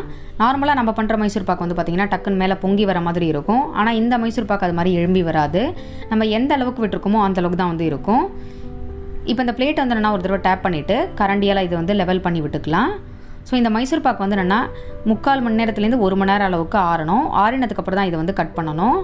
இப்போ பார்த்தீங்கன்னா 1 மணி நேரம் இது வந்து நல்லா ஆறிடுத்து. மைசூர் பாக்கு இதில் வந்து நல்லா செட் ஆகிடுது. ஸோ பார்க்குறதுக்கே உங்களுக்கு தெரியும் நல்லா க்ளாஸியாக இருக்குது நம்ம மேலே விட்டுருக்கிற நெய்லாம். இப்போது கத்தி எடுத்து உங்களுக்கு எந்த அளவுக்கு சைஸில் பீஸ் வேணுமோ அந்தளவுக்கு வந்து பார்த்திங்கன்னா கட் பண்ணி எடுத்துக்கலாம். கட் பண்ணும்போதே உங்களுக்கு தெரியும் இது வந்து பார்த்திங்கன்னா அப்படியே கத்தி டக்குன்னு வந்து உள்ளே இறங்குறது. ஸோ அந்தளவுக்கு வந்து சாஃப்டாகவே இருக்குது. ஸோ உங்களுக்கு சின்ன சைஸில் வேணும்னா அது மாதிரி சின்னதாக கட் பண்ணிக்கலாம். பெரிய சைஸில் வேணும் அப்படின்னா அந்தளவுக்கு கூட கட் பண்ணிக்கலாம். நான் இதை வந்து தனியாக இன்னொரு பிளேட்டில் வந்து டேப் பண்ணிவிட்டு அதுக்கப்புறம் கட் பண்ண வேண்டாம் அப்படிங்கிறதுனால டைரெக்டாக நான் வந்து இந்த தட்டிலே அப்படியே வந்து கட் பண்ணிக்கிறேன். ஸோ கட் பண்ணி எடுக்கிறதுக்கு முன்னாடி வந்து பார்த்திங்கன்னா இந்த ஓரங்கள்லாம் நம்ம இது மாதிரி எடுத்து விட்டுட்டோம் அப்படின்னா மைசூர் பாக்கை நம்ம கட் பண்ணி எடுக்கிறதுக்கு வந்து ஈஸியாக இருக்கும். ஸோ இது மாதிரி நம்ம ஒரு தடவை மைசூர் பாக் பண்ணிட்டோம் அப்படின்னா கடையில் இனிமேல் வாங்கவே மாட்டோம். நம்ம வீட்டிலே இந்தளவுக்கு சூப்பராக பண்ண முடியுமா அப்படின்னு உங்களுக்கு பண்ணும்போதே உங்களுக்கு வந்து ஆச்சரியமாக இருக்கும். இப்போ கட் பண்ணிவிட்டு நான் உங்களுக்கு வந்து ஒரு பீஸ் எடுத்து காமிக்கிறேன். இது எந்த அளவுக்கு சாஃப்டாக இருக்குது அப்படிங்கிறத வந்து பாருங்கள். நெய் மைசூர் பாக் பிடிக்காதவா யாருமே கிடையாது. ஸோ நம்ம இப்படி ஆற்றுலேயே பண்ணி பார்த்தோம் அப்படின்னா இந்த அளவுக்கு வந்து சாஃப்டாக வருமா அப்படின்னு உங்களுக்கே வந்து ஆச்சரியமாக இருக்கும். இப்போ நான் இதுலேருந்து ஒரு பீஸ் எடுத்து உங்களுக்கு வந்து கட் பண்ணி காமிக்கிறேன். இது எந்த அளவுக்கு வந்து சாஃப்டாக இருக்குது அப்படிங்கிறது வந்து பாருங்கள். கலரும் வந்து பார்த்திங்கன்னா எக்ஸாக்டாக கடையில் கிடைக்கிற அதே கலர்லேயே இருக்கும். ஸோ கடலை மாவு வந்து நீங்கள் நல்ல கடலை மாவாக எடுத்துட்டே அப்படின்னா தான் உங்களுக்கு அந்த அளவுக்கு சாஃப்டாகவே இருக்கும். இப்போ பார்த்தீங்கனாலே தெரியும் உங்களுக்கு வந்து உள்ளுக்குள்ளே அந்த ஜூஸியாக நெய் எப்படி இருக்குது, அதுக்கப்புறம் வந்து மைசூர் பாக்கு வந்து எந்த அளவுக்கு சாஃப்டாக இருக்குது அப்படிங்கிறது வந்து தெரியும். நான் உள்ளுக்குள்ளே இருக்கிற அந்த லேயர் வந்து உங்களுக்கு காமிக்கிறேன். மைசூர் பாக்கு வந்து உள்ளுக்குள்ளே ப்ரௌன் கலராக ஆகிறதுக்கு வந்து காரணம் என்னன்னு பார்த்தீங்கன்னா அகலமாக இருக்கிற ட்ரேயில் கொட்டாமல் கொஞ்சம் ஹைட்டாக இருக்கிற மாதிரி ட்ரேலையோ தட்டிலையோ நம்ம விடும்போது வந்து பார்த்திங்கன்னா மைசூர் பாக்குக்குள்ளே அந்த சூடு இருக்கும்போது வந்து பார்த்திங்கன்னா ப்ரௌன் கலராக ஆகும். ஸோ அதுதான் வந்து ரீசன். இப்போ பார்த்தீங்கனாலே உங்களுக்கு தெரியும் உள்ளுக்குள்ளே வந்து நல்லா ப்ரௌன் கலரில் இருக்குது. ஸோ ரொம்பவே சூப்பரான டேஸ்டியான வாயில் வச்சோடனே அப்படியே கரையக்கூடிய நெய் மைசூர் பாக்கு வந்து ரெடி ஆகிடுது. இந்த வருஷம் தீபாவளிக்கு நீங்கள் எல்லோரும் இதை வந்து ட்ரை பண்ணி பார்த்துட்டு உங்களோட ஃபீட்பேக் எனக்கு வந்து சொல்லுங்கள். தீபாவளி ஸ்பெஷல் மோத்திச்சூர் லட்டு எப்படி பண்ணுறதுன்னு பார்க்கலாம். நம்மளோட சேனலில் நார்மல் லட்டு நம்மளோட ஸ்டைலில் சவுத் இந்தியன் ஸ்டைல் லட்டு வந்து ஷேர் பண்ணியிருக்கேன்.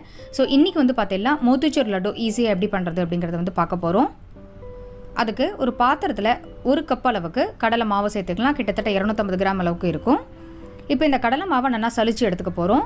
நீங்கள் வந்து கடலை மாவை டைரெக்டாக அப்படியே சேர்த்துக்கலாம். அப்படி இருந்ததுன்னா அது கட்டி கட்டியாக இருக்கும். ஸோ கரைக்கும் போது உங்களுக்கு வந்து கஷ்டமாக இருக்கும்.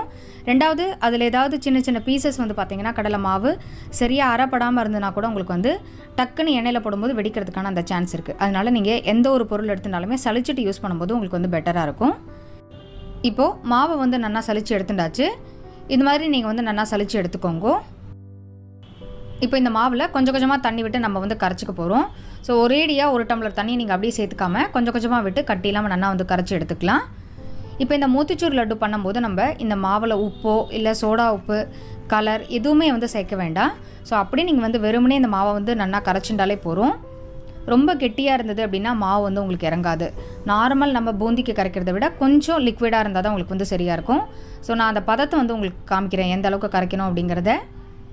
நான் வந்து 1 டம்ளர் அளவுக்கு தண்ணி எடுத்துட்டுருக்கேன். ஸோ இந்த டம்ளரில் வந்து பார்த்திங்கன்னா ஒரு 3/4 டம்ளர் தாராளமாக வந்து தண்ணி விட்டு கரைச்சி எடுத்துட்டுருக்கேன். நம்ம எடுத்துக்கக்கூடிய அந்த கடலை மாவை பொறுத்து தான் தண்ணி வந்து எவ்வளோ தாங்கும் அப்படிங்கிறதுலாம் இருக்குது. அதே மாதிரி இதில் நீங்கள் வந்து அரிசி மாவோ இதெல்லாம் எதுவுமே சேர்க்க வேண்டாம். வெறும் கடலை மாவு மட்டும் போட்டாலே போதும். சோடா உப்பும் போடணுங்கிறது கிடையாது இதுக்கு.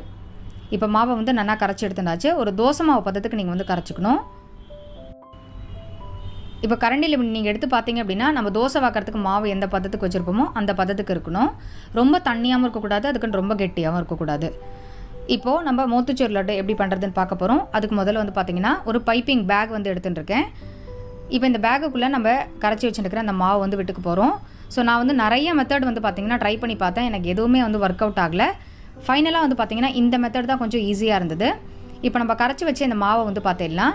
இந்த பைப்பிங் பேக்கில் வந்து ஃபில் பண்ணிக்கலாம். ஸோ இது வந்து பார்த்திங்கன்னா உங்களுக்கு கையெல்லாம் மாவும் ஆகாமல் இருக்குது, அதே சமயத்தில் ஈஸியாகவும் இருக்குது. ஸ்டார்டிங்கில் உங்களுக்கு வந்து ஒரு மாதிரி கொஞ்சம் பயமாக இருக்கிற மாதிரி இருக்கும். ஆனால் பண்ண வந்து பார்த்திங்கன்னா ஒரு மாதிரி ஜாலியாகவும் இருக்கும், நன்னாவும் இருக்கும் பண்ணுறதுக்கு. உங்களுக்கு ஈஸியான ஒரு மெத்தடாக இருக்கும். இப்போது பைப்பிங் பேக்கில் நம்ம வந்து மாவை ஃபில் பண்ணியாச்சு. இப்போ இந்த மாவை வந்து பார்த்திங்கன்னா நல்லா டைட்டாக நம்ம ஒரு ரப்பர் பேண்ட் போட்டு கட்டி எடுத்துக்கலாம். ஸோ உங்களுக்கு வந்து முடிச்சு போட்டுக்கணுன்னாலும் நீங்கள் வந்து போட்டுக்கலாம். நான் வந்து பார்த்திங்கன்னா இதில் ரப்பர் பேண்ட் போட்டுக்க போகிறேன். உங்ககிட்ட பைப்பிங் பேக் இல்லை அப்படின்னா நீளமாக இருக்கக்கூடிய ஏதாவது ஒரு கவர் வந்து எடுத்துக்கோங்க. ஸோ பெட்டராக இருக்கிறது என்ன அப்படின்னா பைப்பிங் பேக் தான் உங்களுக்கு வந்து ஈஸியாக இருக்கும். இல்லைனா பால் கவரில் கூட நீங்கள் வந்து விட்டுக்கலாம். இப்போது நம்ம வந்து ரப்பர் பேண்ட் போட்டாச்சு. இப்போது இந்த கோன் மாதிரி இருக்கு இல்லையா, இந்த எட்ஜில் வந்து ரொம்ப குட்டியாக கட் பண்ணணும். ரொம்ப பெருசாக இருக்கக்கூடாது. ஒரு ஊசி நுழையிற அளவுக்கு தான் உங்களுக்கு வந்து ஹோல் இருக்கணும். அது மாதிரி வந்து ரொம்ப சின்னதாக நீங்கள் வந்து கட் பண்ணிக்கணும் கத்திரிக்கோலால். அப்போ தான் உங்களுக்கு வந்து மோத்துச்சூர் லட்டு அந்த குட்டி குட்டியாக உங்களுக்கு வந்து விழும். ரொம்ப பெருசாக இருந்ததுன்னா பூந்தி சைஸ்க்கு உங்களுக்கு வந்து பெருசாகிடும். இப்போ நம்ம வந்து கட் பண்ணியாச்சு. இந்த மாவு கரைச்சி ரெடி பண்ணுறதுக்குள்ள நான் வந்து எண்ணெயும் காய வச்சு வச்சுட்டுருக்கேன். இப்போ நம்ம பைப்பிங் பேக்கில் ஃபில் பண்ணியிருக்கோம் இல்லையா, ஸோ இது மாதிரி நீல வாக்கில் நீங்கள் இப்படி விட்டேல் அப்படின்னா உங்களுக்கு அப்படியே தண்ணியாக அப்படியே இந்த எண்ணெயில் வந்து விழும் உங்களுக்கு. ஸோ இந்த ஆங்கிள் வந்து பார்த்திங்கன்னா நான் எப்படி வச்சுருக்கணும் அதே பொசிஷன்லேயே நீங்கள் வச்சுக்கணும். நேராக வச்சு அப்படியே நேராக எண்ணெய்க்கு நேராக விட்டோம் அப்படின்னா உங்களுக்கு வந்து சரியாக விழாது. இது மாதிரி சைடாக இருந்து நீங்கள் இது மாதிரி ப்ரெஸ் பண்ணல அப்படின்னா டக்குன்னு உங்களுக்கு வந்து தண்ணியாக இருக்கிறதுனால அழகாக குட்டி குட்டியாக உங்களுக்கு வந்து பார்த்திங்கன்னா அந்த எண்ணெயில் வந்து விழும். ஸோ ரொம்ப ஈஸியான ஒரு மெத்தடாகவும் இருக்குது. கையிலையும் உங்களுக்கு வந்து ஆவி அடிக்காது. ஏன்னா நம்ம வந்து நல்ல டிஸ்டன்ஸில் வச்சுருக்கோம். இது மாதிரி கொஞ்சம் டிஸ்டன்ஸில் இருந்தால் மட்டும்தான் உங்களுக்கு வந்து அப்படியே பொறியாக விழுற மாதிரி இருக்கும். இல்லைனா ஒரே இடமா உங்களுக்கு வந்து நிறைய விழும். ஸோ இது வந்து ரொம்ப ஈஸியான ஒரு மெத்தட் உங்களுக்கு. அதே மாதிரி இந்த மாவு வந்து பார்த்திங்கன்னா இந்த எண்ணெய் எந்த அளவுக்கு இருக்கோ அந்தளவுக்கு வந்து புழிஞ்சுக்கோங்க. இந்த பூந்தி வந்து ரொம்ப நாள் வேகக்கூடாது. குட்டி குட்டியாக இருக்கிறதுனால டக்குன்னு உங்களுக்கு வந்து வெந்து வந்துடும். லைட்டாக அந்த எண்ணெய் சூடான எண்ணெயில் பொரிச்சுட்டு உங்களுக்கு வந்து கரெக்டாக ஒரு 30 செகண்ட்ஸ்லேயே நீங்கள் வந்து எடுத்துகிட்டா போகிறோம். ரொம்ப கரக்கரை நீங்கள் வந்து பொரிச்சிட்டே அப்படின்னா லட்டுவில் வந்து பார்த்திங்கன்னா உங்களுக்கு வந்து அப்படியே பெருசாக தெரிகிற மாதிரி இருக்கும். எண்ணெய் இல்லாமல் நல்லா ஒட்டை வடிச்சிட்டு நீங்கள் வந்து இது மாதிரி எடுத்துக்கோங்க. ஸோ இது மாதிரி கரண்டியில் உங்களுக்கு வந்து வரல சரியா அப்படின்னா ஏதாவது நம்ம வடிகட்டி வச்சுருக்கோம் இல்லையா, ஸ்டீலில் இருக்கக்கூடிய வடிகட்டியில் கூட நீங்கள் வந்து வடிகட்டி எடுத்துக்கலாம். பெரிய கரண்டியால் கொஞ்சத்தை எடுத்துகிட்டு மீதி எக்ஸஸாக இருக்கக்கூடாது வந்து பார்த்திங்கன்னா நம்ம சின்ன அந்த வடிகட்டியால் வந்து எடுத்துக்க போகிறோம். ஸோ ஸ்டீல் வடிகட்டியால் நீங்கள் இது மாதிரி எண்ணெயிலேருந்து எடுத்துகிட்டே அப்படின்னா உங்களுக்கு வந்து ஈஸியாக வந்துடும். எடுக்கும்போது நல்லா எண்ணெயை வந்து ஒட்டை வடிச்சிட்டு எடுத்துக்கோங்க. நம்ம சோடா உப்பு சேர்க்காததுனால இதில் வந்து ரொம்ப எண்ணெய்லாம் குடிக்காது, டக்குன்னு உங்களுக்கு வந்து ஆகிடும். இந்த மெத்தட் வந்து பார்த்திங்கன்னா ரொம்ப ஈஸியாக இருக்குது. நான் வந்து நிறைய மெத்தட் வந்து ட்ரை பண்ணி பார்த்துட்டேன். ஃபார் எக்ஸாம்பிளுக்கு வந்து பார்த்திங்கன்னா நம்ம இது இடியாப்பம் புழியக்கூடிய அந்த அச்சில் பண்ணி பார்த்துட்டேன். இது மாதிரி நிறைய மெத்தடில் ஜார்னியில் பண்ணி பார்த்துட்டு எல்லாத்துலேயும் பண்ணிவிட்டேன். இந்த குட்டி குட்டியாக வந்து உங்களுக்கு கரெக்டாக வரவே இல்லை. ஸோ இதுக்குன்னு நம்ம வந்து தனியாக ஜார்னி வந்து வாங்கணுங்கிறது கிடையாது. இது மாதிரி பைப்பிங் பேக்கில் வந்து நம்ம போட்டுட்டு சூடாக இருக்கக்கூடிய அந்த எண்ணெயில் நீங்கள் வந்து இது மாதிரி புழிஞ்சேல் அப்படின்னாலே உங்களுக்கு வந்து ஈஸியாக இருக்கும். ஸோ நான் வந்து இப்போ உங்களுக்கு எந்த பொசிஷனில் வச்சுருக்கேன் அப்படிங்கிறத வந்து காமிக்கிற பாருங்க. இது மாதிரி லைட்டாக நீங்கள் வந்து கையால் ப்ரெஸ் பண்ணாலே போதும், உங்களுக்கு வந்து ஈஸியாக வந்துடும். அதே மாதிரி ஒரே இடத்துலையே நீங்கள் வந்து அப்படி புழியக்கூடாது.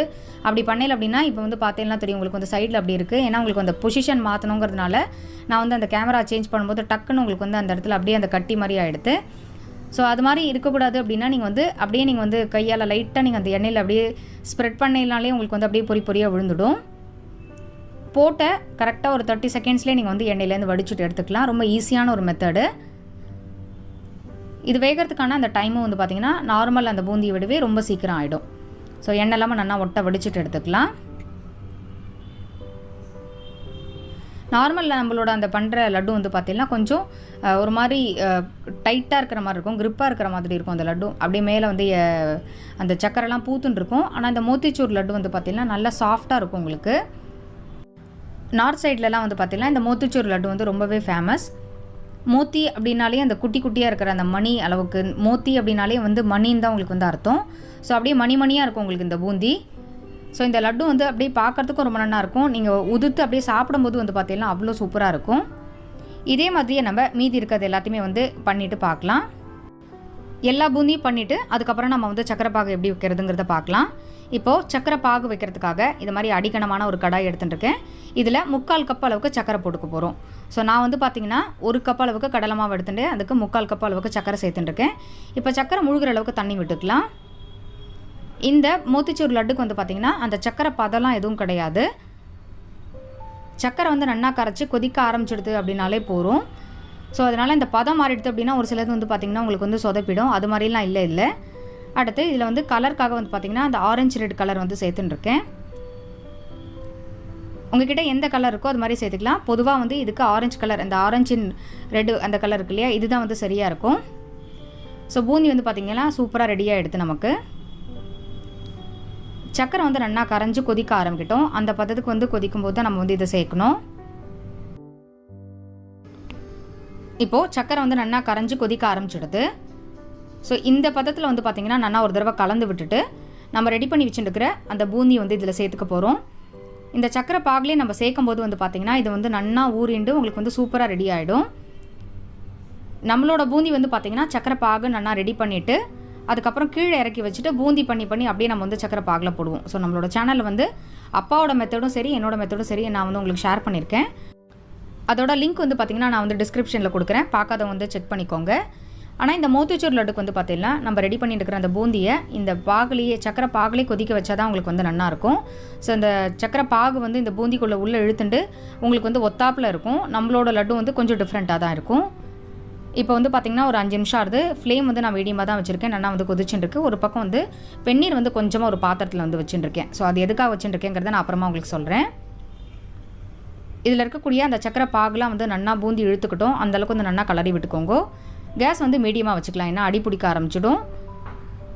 சக்கரை பாகு அப்படிங்கிறதுனால அடி ஒட்டிடும். அதனால் அடி கனமான பாத்திரமும் எடுத்துக்கணும். அதே சமயத்தில் ஃப்ளேமும் வந்து நீங்கள் மீடியமாக வச்சுக்கணும். இப்போது ஜலம் வந்து பார்த்திங்கன்னா லைட்டாக சூடு வர ஆரம்பிச்சிடுது. இந்த டைமில் கேஸ் ஆஃப் பண்ணிடலாம். இந்த பக்கம் வந்து பார்த்திங்கன்னா இந்த பூந்தியும் வந்து நல்லா கெட்டியாக ஆரம்பிச்சிடுது. ஸோ முன்னாடி இருந்ததுக்கு இப்போ வந்து பார்த்திங்கன்னா நல்லா அப்சர்வ் ஆகிடுது உங்களுக்கு வந்து அந்த சக்கரை பாகு எல்லாமே. இந்த அளவுக்கு நல்லா இது வந்து கெட்டியாகணும். இது கெட்டியானதுக்கப்புறம் இதில் வந்து பார்த்திங்கன்னா நம்ம ரெடி பண்ணி வச்சுருக்கிற அந்த வெந்நீர் வந்து சூடு பண்ணி வச்சுருக்கோம் இல்லையா, ஸோ அதுலேருந்து 1 டேபிள் ஸ்பூன் அளவுக்கு நீங்கள் வந்து அந்த வெந்நீர் வந்து விட்டுக்கோங்க. இதுக்காக இந்த வெந்நீர் விடுறோம் அப்படின்னா சக்கரை பாகு வந்து பார்த்திங்கன்னா இந்த கடாயிலே இப்படி கலரிண்டே இருக்கும்போது டக்குன்னு வந்து உங்களுக்கு பூத்து போயிடும். ஸோ பூத்து போயிடுது அப்படின்னா நம்மளோட சக்கரை நம்மளோட லட்டு எப்படி இருக்குமோ அதே மாதிரியாக இருக்கும். மோத்திச்சூர் லட்டு வந்து உங்களுக்கு சாஃப்டாக இருக்கணும். ஸோ அந்த சக்கரை வந்து பார்த்திங்கன்னா பூத்துக்காமல் உருகி அந்த உறைஞ்சி போகாமல் இருக்கணும் அப்படிங்கிறதுக்காக தான் நம்ம வந்து இதில் கொஞ்சமாக வந்து வெந்நீர் சேர்த்துக்கிறோம். பச்சை தண்ணி சேர்க்கவே கூடாது, வெந்நீர் தான் சேர்க்கணும். வெந்நீர் சேர்த்துட்டு இதை வந்து நீங்கள் கலந்து விட்டேல் அப்படின்னா உங்களுக்கு வந்து சரியாக இருக்கும். அது ஒரு மாதிரி அந்த சாஃப்ட்னஸோட இந்த லட்டு வந்து ரொம்ப சூப்பராக இருக்கும். இதில் 2 டேபிள் ஸ்பூன் அளவுக்கு நெய் விட்டுக்கலாம். இந்த லட்டுக்கு உங்களுக்கு வந்து நிறைய இன்க்ரீடியன்ஸ் வந்து தேவைப்படாது, கொஞ்சமாக தான் இன்க்ரீடியன்ஸ் தேவை. நம்ம லட்டுக்கு வந்து பார்த்திங்கன்னா முந்திரி பருப்பு, திராட்சை, கிராம்புலாம் போடுவோம். ஸோ இதுக்கெலாம் அதெல்லாம் எதுவுமே தேவையில்லை. வெறுமனே மெலன் சீடு மட்டும் நீங்கள் வந்து சேர்த்துக்கலாம். அதாவது தர்பூசணியோட அந்த விதைகள் இருக்கு இல்லையா, அது மட்டும் சேர்த்துட்டா போகிறோம். அதுவுமே ஆப்ஷனல் தான், உங்களுக்கு வேணும்னா போட்டுக்கலாம், இல்லைன்னா நீங்கள் வந்து முந்திரி பருப்பு கூட போட்டுக்கலாம். இப்போ நெய் சேர்த்துட்டு இதை வந்து நல்லா கலரி விட்டுட்டு கேஸ் வந்து ஆஃப் பண்ணிடலாம். கிட்டத்தட்ட ஒரு 10 நிமிஷம் அளவுக்கு வந்து பார்த்திங்கன்னா இதை வந்து நம்ம நல்லா கலரி இருப்போம். கேஸ் ஆஃப் பண்ணிவிட்டு இதில் வந்து ஒரு கைப்பிடி அளவுக்கு மெலன் சீடு அப்படியே நீங்கள் வந்து டைரெக்டாக சேர்த்துக்கலாம். இது அப்படியே நம்ம சேர்க்கும் போது வந்து பார்த்திங்கன்னா உங்களுக்கு அந்த தர்பூசணி விதையோட இந்த மோத்திச்சூர் லட்டு சாப்பிடும்போது நல்ல ஒரு மாதிரி கிரன்ச்சியான ஒரு டேஸ்ட் வந்து உங்களுக்கு கொடுக்கும். இப்போ இது வந்து நல்லா ஒரு அரை மணி நேரத்துலேருந்து 1 மணி நேரம் ஆறட்டும், இந்த கடாயிலேயே இருக்கட்டும். ஸோ நம்ம வந்து அந்த வெந்நீர் விட்டுருக்கிறதுனால வந்து பார்த்திங்கன்னா இது வந்து பூத்து போகாது, நீங்கள் அதுக்கு வந்து பயப்படணுங்கிறது கிடையாது. அதே மாதிரி இதில் வந்து கொஞ்சமாக ஏலக்காய் பொடி வந்து சேர்த்துக்கணும். ஸோ ஏலக்காய் பொடியும் சேர்த்துட்டு நீங்கள் வந்து கலந்து விட்டுக்கோங்க. இது வந்து நீங்கள் அந்த சூட்டோடு அப்படியே போட்டு கலந்தாலே போதும். இதை கலரண்டே இருக்கும்போதே போடணுங்கிறது கிடையாது. ஏலக்காய் பொடி நல்லா ஒரு 1/2 டீஸ்பூன் அளவுக்கு சேர்த்துட்டு இதை வந்து நல்லா ஒரு தடவை கலந்து விட்டுட்டு நல்லா ஆற வச்சு விடலாம். ஆறினதுக்கப்புறம் நம்ம வந்து லட்டு எப்படி பிடிக்கிறது அப்படிங்கிறத வந்து பார்க்கலாம். இப்போது இந்த லட்டுவோட அந்த மிக்ஸ் வந்து பார்த்திங்கன்னா 1 மணி நேரம் தாராளமாக ஆறிடுது. ஆற வச்சுமே வந்து பார்த்திங்கன்னா நல்லா சாஃப்டாகவே இருக்கும் உங்களுக்கு. ஸோ அந்த சக்கரை பாகோட அந்த ஷைன் கூட கொஞ்சம் கூட குறையில, நல்லா கெட்டியாகவும் எடுத்து அதே சமயத்தில் உங்களுக்கு வந்து ஜூஸியாகவும் இருக்குது. இப்போ இதை வந்து நல்லா ஒரு தடவை கலந்து விட்டுட்டு உங்களுக்கு எந்த சைஸில் வேணுமோ அது மாதிரி நீங்கள் வந்து லட்டு பிடிச்சிக்கோங்க. இதில் நம்ம வந்து தண்ணி சேர்த்துருக்குமே உங்களுக்கு வந்து சீக்கிரம் வீணாக போயிடாதா அப்படின்னு நீங்கள் வந்து நினைக்கலாம். நம்ம வந்து கொஞ்சமாக தான் வெந்நீர் சேர்த்துருக்கோம். வெந்நீர் சேர்த்துட்டும் கிட்டத்தட்ட ஒரு 2-3 நிமிஷம் வந்து பார்த்திங்கன்னா தாராளமாக கலரி இருப்போம் நம்ம. அதனால் தண்ணி இதில் வந்து இருக்கவே இருக்காது. உங்களுக்கு வந்து அவ்வளோ சீக்கிரம் வீணாகவும் போகாது. பட் நார்மல் நம்மளோட லட்டு வந்து இருக்கிற அளவுக்கு லைஃப் வந்து பார்த்திங்கன்னா இதுக்கு இருக்காது. இது கொஞ்சம் சாஃப்டாக இருக்கிறதுனால சீக்கிரமே நீங்கள் வந்து செலவு பண்ணுற மாதிரி இருக்கும். டேஸ்ட் வந்து பார்த்திங்கன்னா டிஃப்ரெண்ட்டாகவும் இருக்கும், ரொம்ப சூப்பராகவும் இருக்கும். ஸோ கையில் கொஞ்சம் கூட ஒட்டவே இல்லை, நீங்கள் உங்களுக்கு பார்த்தாலே தெரியும். நல்லா ஷைனிங்காகவும் இருக்குது நமக்கு வந்து உருண்டை பிடிக்கிறதுக்கு. நெய் வந்து ரொம்ப கம்மியாக தான் நம்ம வந்து சேர்த்துட்டோம், நல்ல டேஸ்ட்டாகவும் இருக்கும். இப்போ உங்களுக்கு எந்த சைஸில் வேணுமோ அது மாதிரி சின்ன சின்னதாக நீங்கள் வந்து உருண்டை ஊட்டிக்கோங்க. ஷேப் வந்து பார்த்திங்கன்னா நம்மளோட இஷ்டம் தான். உங்களுக்கு வந்து இது மாதிரி நல்லா டைட்டாக நீங்கள் வந்து பிடிச்சிருந்தாலே போதும். அதே மாதிரி இந்த மோத்திச்சூர் லட்டுக்கு இந்த ஆரஞ்சு கலர் சேர்த்தா தான் உங்களுக்கு வந்து அந்த எக்ஸாக்டாக அந்த லட்டுவோட அந்த கலர் வரும். நம்மளோட லட்டு வந்து பார்த்திங்கன்னா எல்லோயிஷாக தான் இருக்கும். ரொம்ப ரேர், ஆரஞ்சு கலரில் கிடைக்கிறதுங்கிறது வந்து ரொம்ப ரேராக தான் உங்களுக்கு வந்து பண்ணுவாள். ஆனால் நிறைய பண்ணுறது வந்து பார்த்திங்கன்னா அந்த எல்லோ கலரில் தான் இருக்கும் லட்டு உங்களுக்கு. ஆனால் இந்த மோத்திச்சூர் லட்டு வந்து பார்த்திங்கன்னா ஆரஞ்சு அந்த ரெட் இருக்கு இல்லையா, ஸோ அந்த கலரில் தான் வந்து பண்ணுவாள். கலர்ஃபுல்லாகவும் இருக்கும், அதே சமயத்தில் டேஸ்ட்டாகவும் உங்களுக்கு இருக்கும். ஸோ இதே மாதிரியே நம்ம மீதி எல்லா லட்டும் வந்து பிடிச்சிட்டு பார்க்கலாம். இப்போ நான் வந்து உங்களுக்கு லட்டு எடுத்து காமிக்கிறேன், எந்த அளவுக்கு சூப்பராக இருக்குது அப்படிங்கிறது வந்து பாருங்கள். நல்லா ஷைனிங்காக இருக்கும், அந்த நெய்யோட வாசனையோட ரொம்ப சூப்பராக இருக்கும். ரொம்ப சிம்பிளான ஒரு ரெசிபி தான். அந்த ட்ரிக் மட்டும் நமக்கு அந்த ட்ரிக்ஸ்லாம் வந்து தெரிஞ்சிருத்தினாலே போகிறோம், உங்களுக்கு வந்து ஈஸியாக பண்ணிடலாம். இப்போ இதே மாதிரியே லட்டு எல்லாத்தையும் பிடிச்சிட்டு பார்க்கலாம். ரொம்பவே சூப்பராக நம்மளோட மோத்திச்சூர் லட்டு வந்து பார்த்திங்கன்னா ரெடியாக எடுத்து நான் எடுத்துகிட்ட அந்த மாவுக்கு வந்து பார்த்திங்கன்னா 15லேருந்து 16 லட்டு வந்து வந்தது. ஸோ ரொம்பவே சூப்பராக நம்மளோட லட்டு ரெடியாக எடுத்து நான் வந்து உங்களுக்கு ஒன்று உடச்சி காமிக்கிறேன், எந்த அளவுக்கு இருக்குது அப்படிங்கிறது வந்து பாருங்கள். உடைக்கும் போதே அதோட அந்த சாஃப்ட்னஸ் வந்து பார்த்திங்கன்னா உங்களுக்கு வந்து நல்லாவே தெரியும். ஷைனிங்காகவும் இருக்கும், அதே சமயத்தில் டேஸ்ட்டும் வந்து உங்களுக்கு ரொம்ப சூப்பராக இருக்கும். அப்படியே அவ்வளோ சாஃப்டாக ஜூஸியாக உங்களுக்கு வந்து இந்த லட்டு இருக்கும். ஸோ இந்த வருஷம் தீபாவளிக்கு நீங்கள் எல்லோரும் இந்த மோத்திச்சூர் லட்டு வந்து ட்ரை பண்ணி பார்த்துட்டு உங்களோட ஃபீட்பேக் வந்து எனக்கு சொல்லுங்கள். ரொம்பவே சூப்பரான டேஸ்டியான ஒரு அல்வா ரெசிபி தான் வந்து பார்க்க போகிறோம். 1 கப் கோதுமை வச்சு ரொம்பவே பிரமாதமான, அதே சமயத்தில் ரொம்ப குயிக்காக ஒரு 10 நிமிஷத்தில் பண்ணக்கூடிய ஒரு அல்வா ரெசிபி தான் வந்து பார்க்க போகிறோம். ஸோ இந்த அல்வா வந்து எப்படி பண்ணுறது அப்படிங்கிறது வந்து பார்க்கலாம். முதல்ல கோதுமை அல்வா பண்ணுறதுக்கு வெந்நீர் வந்து கொதிக்க வைக்க போகிறோம். அதுக்கு ஒரு பாத்திரத்தில் 2 கப் அளவுக்கு தண்ணி வந்து கொதிக்க வச்சுக்கலாம். ஸோ 1 கப் கோதுமாவுக்கு 2 கப் அளவுக்கு தண்ணி வந்து வச்சுருக்கேன். இந்த தண்ணி கொதிக்கட்டும். அதுக்குள்ளே ஒரு கடாயில் 1 டேபிள் ஸ்பூன் அளவுக்கு நெய் விட்டுக்கலாம். நெய் சூடானதும் இதில் ஒரு 10லேருந்து 15 முந்திரி பருப்பை வறுத்து எடுத்துக்க போகிறோம். ஸோ முதல்ல முந்திரி பருப்பை வறுத்து எடுத்துட்டு அதுக்கப்புறம் மீதி ப்ராசஸ் எல்லாமே வந்து பண்ணிக்கலாம். இந்த அல்வா வந்து பார்த்திங்கன்னா டேஸ்ட் வந்து ரொம்ப பிரமாதமாக இருக்கும். அதே சமயத்தில் குயிக்காக வந்து பண்ணிடலாம். நம்ம கோதுமை பால் எடுத்து அது மாதிரி ப்ராசஸில் அல்வா பண்ணுறதை விட இந்த கோதுமை மாவு போட்டு பண்ணுற அல்வா வந்து பார்த்திங்கன்னா ரொம்ப சீக்கிரமே பண்ணிடலாம். டேஸ்ட் வந்து ரொம்ப பிரமாதமாகவே இருக்கும். இப்போ முந்திரி பருப்பு வந்து நல்லா வறுப்பட்டு எடுத்து இது வந்து ஒரு பிளேட்டுக்கு வந்து மாற்றிக்கலாம். ஸோ வெந்நீர் வந்து பார்த்திங்கன்னா ஒரு பக்கம் கொதிச்சுட்டு இருக்கு, சிம்மில் தான் வச்சுருக்கேன். இப்போ முந்திரி பருப்பை வறுத்து எடுத்துட்டு அதே கடாயிலேயே 1 கப் அளவுக்கு நெய் வந்து விட்டுக்கலாம். இப்போ இந்த நெய் வந்து லைட்டாக சூடானதுக்கப்புறமா இதில் 1 கப் அளவுக்கு கோதுமை மாவு வந்து போட்டுக்க போகிறோம். ஸோ இந்த கோதுமை மாவை இந்த நெய்லேயே வந்து நல்லா வாசனை வர அளவுக்கு வறுத்துக்க போகிறோம். ஸோ அந்த கோதுமை மாவில் இருக்கிற அந்த பச்சை வாசனை போகணும். அதனால் கட்டி இல்லாமல் நல்லா இந்த நெய்லேயே கரைச்சிட்டு சிம்மில் வச்சு தான் நீங்கள் வந்து வறுக்கணும். நீங்கள் ஹையில் வச்சுட்டோம் அப்படின்னா கோதுமை மாவு வந்து பார்த்திங்கன்னா ப்ரௌன் ஆகிடும், கலரும் சேஞ்ச் ஆகிடும், அதே சமயத்தில் வாசனையும் வந்துடும். ஸோ சிம்மில் வச்சு நல்லா வறுத்துக்கோங்க. அந்த கோதுமை மாவோட அந்த ஒரு அரோமா ஒன்று வரும், அந்த அளவுக்கு வந்து பார்த்திங்கன்னா நல்லா வறுத்துக்கலாம். கோதுமை மாவை நம்ம வந்து நெய்யில் வறுத்துட்டு பண்ணும்போது அல்வாவுக்கு தண்ணி விடும்போது வெந்நீர் விடும்போது பார்த்திங்கன்னா கட்டி கட்டியாக ஆகாமல் ஒத்தாப்பில் கெட்டியாக இருக்கும் அல்வா. இல்லைனா வந்து பார்த்திங்கன்னா சின்ன சின்ன கட்டி கட்டியாக ஃபார்ம் ஆகிடும். அல்வா சாப்பிட்றதுக்கும் நல்லா இருக்காது, அதோட டேஸ்ட் வந்து பார்த்திங்கன்னா மாறிடும். ஸோ அதனால் நல்லா வாசனை வர அளவுக்கு நல்லா வறுத்துக்க போகிறோம். இப்போ பார்த்திங்கன்னா கோதுமை மாவு வந்து நல்லா வறுத்துண்டாச்சு. இதுலேயே இந்த அல்வாவுக்கு தேவையான ஆரஞ்சிஷ் ரெட் அந்த ஃபுட் கலர் வந்து பார்த்திங்கன்னா கொஞ்சமாக வந்து போட்டுக்கலாம். ஸோ இப்போ இந்த பக்கம் வந்து பார்த்திங்கன்னா வெந்நீரும் வந்து ரெடியாக எடுத்து இதை வந்து லைட்டாக ஒரு தடவை கலந்து விட்டுட்டு நம்ம ரெடி பண்ணி வச்சுருக்கிற அந்த வெந்நீர் வந்து பார்த்திங்கன்னா நம்ம வறுத்துன்னு இருக்கிற மாவில் வந்து விட்டுக்கலாம். ஸோ மாவில் விடும்போது வந்து பார்த்திங்கன்னா நடுப்புற எடுத்த உடனே டேரெக்டாக வெந்நீர் வந்து விடக்கூடாது. அப்படி விட்டோம் அப்படின்னா கையில் வந்து ஆவி அடிச்சிடும். ஸோ அதனால் சைடாக அப்படி நீங்கள் ரவுண்டாக அப்படி விட்டுன்னு வரும்போது எல்லா பக்கமும் அந்த வெந்நீர் இருக்கும். அதே சமயத்தில் கோதுமை மாவும் வந்து பார்த்திங்கன்னா டக்குன்னு வெந்துடும். ஸோ கட்டி தட்டுறதுக்கு வந்து வாய்ப்புகள் வந்து ரொம்ப கம்மியாக இருக்கும். இப்போ பார்த்திங்கன்னா நம்ம விட்டு அந்த 2 டம்ளர் வெந்நீர் வந்து நன்னா வந்து கோதுமை மாவு வந்து பார்த்திங்கன்னா அப்சர்வ் ஆகிடுது. ஸோ இந்த கோதுமை மாவு வந்து நல்லா வெந்து நம்ம விட்டுருக்கிற நெய் வந்து பார்த்திங்கன்னா நல்லா பிரிஞ்சு வரும். அந்த அளவுக்கு வந்து பார்த்திங்கன்னா இது வந்து கலரிக்க போகிறோம். இது கலரத்துக்கான அந்த டைம் வந்து பார்த்திங்கன்னா ஒரு 5 நிமிஷம் தான் ஆகும். அதுக்குள்ளேயே வந்து இந்த கோதுமை மாவும் நல்லா வெந்துடும். அதே சமயத்தில் அந்த நெய்யும் வந்து நல்லா பிரிஞ்சு வந்துடும். ஸோ ஒன்ஸ் அந்த நெய் பிரிஞ்சு வந்ததுக்கப்புறம் தான் நம்ம வந்து சக்கரை போடணும். ஸோ அதனால் சிம்மில் வச்சு நீங்கள் வந்து கலரிக்கலாம். கேஸ் வந்து ஃபுல்லாகவே ஹையில் வைக்கக்கூடாது. சிம்மில் வச்சு தான் நம்ம வந்து கலர்றோம். இப்போ பார்த்திங்கன்னா நெய் வந்து நல்லா பிரிஞ்சு வர ஆரம்பிச்சுடுத்து. இன்னும் ஒரு 2 நிமிஷத்துக்கு நல்லா கலரிக்கலாம். ஸோ நான் சொன்ன மாதிரி நீங்கள் வெந்நீர் விட்டிங்க அப்படின்னா உங்களுக்கு வந்து கட்டி தட்டவே தட்டாது. இப்போது நெய் வந்து நல்லா பிரிஞ்சு வர ஆரம்பிச்சுடுத்து. இதில் 2 கப் அளவுக்கு சக்கரை வந்து போட்டுக்கலாம். 1 கப் கோதுமை மாவுக்கு 2 கப் அளவுக்கு சக்கரை போட்டுருக்கேன். இப்போ சக்கரை சேர்த்துட்டு இதை வந்து நல்லா கலரிக்க போகிறோம். சக்கரை சேர்த்ததுக்கப்புறம் அது மெல்ட் ஆகி கொஞ்சம் லிக்விடாக இருக்கிற மாதிரி இருக்கும். ஆனால் டைம் ஆக டக்குன்னு வந்து பார்த்திங்கன்னா கெட்டியாகிடும். கட்டி தட்டாமல் நல்லா வந்து கலரி விட்டுட்டே இருக்கலாம். ஸோ இப்போ வந்து பார்த்திங்கன்னா நல்லா கெட்டியாக ஆரம்பிச்சுடுது. சக்கரை வந்து கரைஞ்சி இந்த அல்வா வந்து பார்த்திங்கன்னா கெட்டியாக ஆரம்பிச்சுடுது.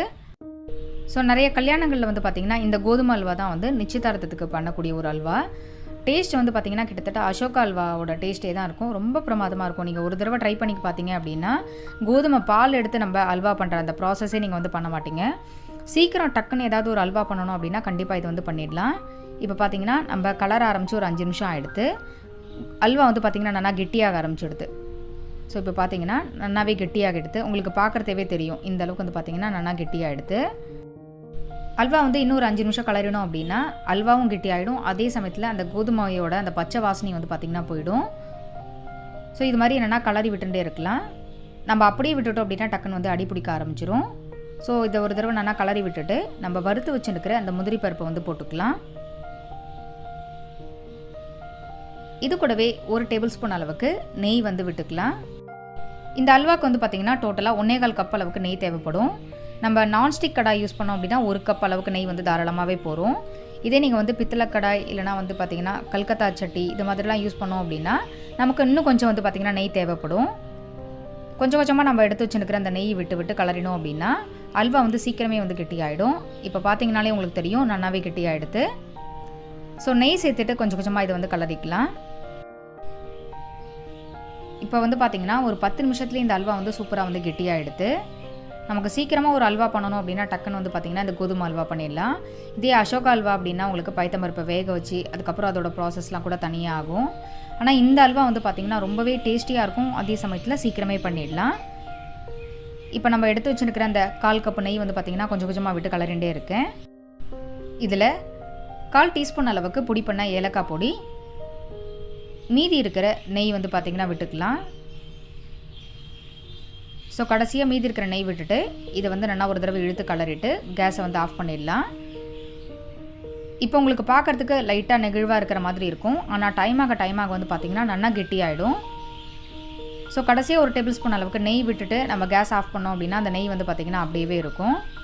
ஸோ ரொம்பவே சூப்பரான டேஸ்டியான நம்மளோட கோதுமை அல்வா வந்து பார்த்திங்கன்னா குயிக்காக வந்து ரெடியாக எடுத்து. ஸோ கோதுமை ஊற வச்சு பால் எடுத்து அதுக்கப்புறம் அதை புளிக்க வச்சு இது மாதிரி ப்ராசஸில் பண்ணக்கூடிய அல்வா விட இந்த அல்வா வந்து பார்த்திங்கன்னா ரொம்பவே குயிக்காக வந்து பண்ணிடலாம். 1 கப் கோதுமை வச்சு ரொம்பவே பிரமாதமான ஒரு அல்வா ரெசிபி தான் வந்து பார்த்தோம். இதுக்கு தேவையான பொருட்களும் வந்து பார்த்திங்கன்னா ரொம்ப கம்மி தான். பண்ணக்கூடிய டைமும் வந்து பார்த்திங்கன்னா ரொம்ப கம்மி தான். இப்போ பார்த்திங்கன்னா அந்த கரண்டிலேருந்து நம்ம கீழே போட்டோம் அப்படின்னா டக்குன்னு வந்து விழாது. இந்த அளவுக்கு வந்து பார்த்திங்கன்னா கெட்டியாகிடுது. இதுதான் இதுக்கு கரெக்டான பதம். ஸோ ரொம்பவே சூப்பரான டேஸ்டியான கோதுமை மாவு அல்வா எப்படி பண்ணுறதுன்னு பார்த்தோம். இது கொஞ்சம் ஆறினதுக்கப்புறம் நான் உங்களுக்கு வந்து ஸ்பூனால் எடுத்து காமிக்கிறேன். இதோட டெக்ஸ்டர் வந்து எப்படி இருக்குன்னு பாருங்கள். நம்ம அப்படி ஸ்பூனால் எடுக்கும் போதே வந்து பார்த்திங்கன்னா அப்படி சூப்பராக எடுக்க வரும். ஸோ கண்டிப்பாக இந்த வருஷம் தீபாவளிக்கு நீங்கள் எல்லோரும் இந்த அல்வா ரெசிபி வந்து ட்ரை பண்ணி பாருங்கள். ட்ரை பண்ணி பார்த்துட்டு உங்களோட ஃபீட்பேக் எனக்கு வந்து கண்டிப்பாக சொல்லுங்கள். இந்த வீடியோ பிடிச்சிருந்தது அப்படின்னா உங்கள் ஃப்ரெண்ட்ஸ்க்கும் ரிலேட்டிவ்ஸ்க்கும் ஷேர் பண்ணுங்கள். மறக்காமல் நம்ம சேனலை வந்து சப்ஸ்கிரைப் பண்ணிக்கோங்க. மறுபடியும் அடுத்த ஒரு வீடியோவில் உங்கள் எல்லோரும் சந்திக்கிறேன். நன்றி, வணக்கம்.